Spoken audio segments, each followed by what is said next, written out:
বৈষম্য বিরোধী ছাত্র আন্দোলনের মুখে আওয়ামী লীগ সরকারের পতনের পর দেশের বিভিন্ন জেলায় সংখ্যালঘু সনাতনীদের বাড়িঘর, দোকানপাট, মন্দির ভাঙচুর, লুটপাট ও অগ্নিসংযোগের ঘটনার মতো বিভিন্ন ধরনের ঘটনার প্রতিবাদে সারা দেশের ন্যায় সুনামগঞ্জে বিক্ষোভ মিছিল, প্রতিবাদ সমাবেশ ও মানববন্ধন অনুষ্ঠিত হয়েছে।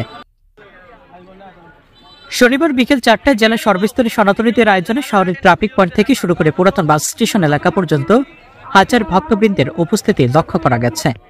বক্তারা বলেন, ইতিমধ্যে দেশের 52টি জেলার উপরে হিন্দু সম্প্রদায়ের বাড়িঘর, দোকানপাট ভাঙচুর, লুটপাট, অগ্নিসংযোগ সহ নারীদের উপর অমানুষ নির্যাতন করা হয়েছে।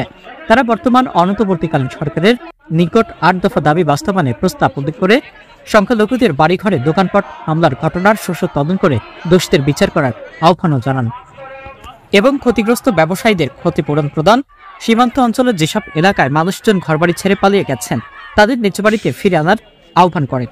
ঘরবাড়ি নির্মাণ, পুনর্বাসন করে তাদের নিরাপত্তা নিশ্চিত করা, সংখ্যালঘুদের মন্দির, ঘরবাড়ি, প্রতিষ্ঠান ভাঙচুর ও লুটপাটের দ্রুত সময় বিচার ও দৃষ্টান্তমূলক শাস্তি প্রদান নিশ্চিত করতে হবে। অন্যথায় এই দাবি পূরণ না হলে লাগাতার আন্দোলনের কর্মসূচি ঘোষণা দেওয়ার হুঁশিয়ারি উচ্চারণ করেন এই নেতারা।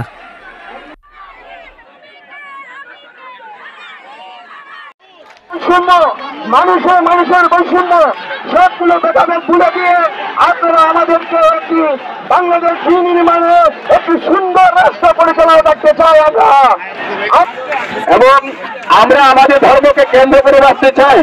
সেটা হচ্ছে সনাতন ধর্ম কাউকে আঘাত দিতে জানে না, সম্প্রীতি দিতে জানে।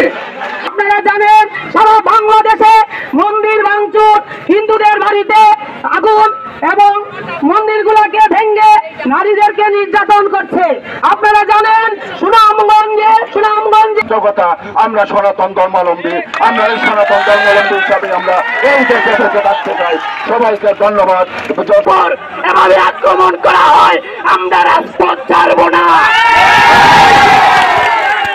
আমরা সকল কিছুর বিচার চাই, সংখ্যালঘু সুরক্ষা আইন চাই। আজকে সংখ্যালঘু নির্যাতন হয়েছে,